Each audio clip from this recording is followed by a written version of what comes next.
Los elementos de la Policía Federal que se encuentran en proceso de transición para formar la Guardia Nacional no deben tener motivos de preocupación en sus garantías y derechos laborales. Así lo indicó el secretario de Seguridad y Protección Ciudadana, Alfonso Durazo, en conferencia de prensa.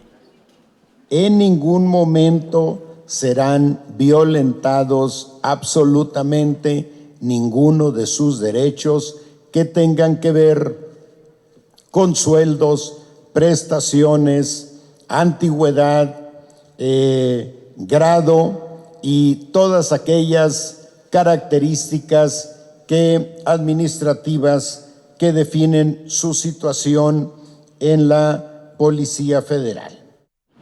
Después de los bloqueos realizados en diversas vialidades de la capital del país por elementos de la Policía Federal, inconformes con el proceso de transición, el titular de la dependencia federal informó que quienes no quieran ingresar a la Guardia Nacional o no aprueben las evaluaciones para formar parte de la misma, contarán con opciones para integrarse a otras áreas, con respeto a su antigüedad y prestaciones que correspondan.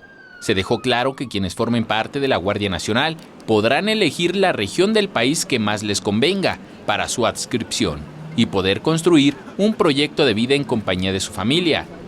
Los elementos que se transfieran a la Guardia Nacional tendrán la posibilidad de optar por la región del país que les convenga para su adscripción permanente.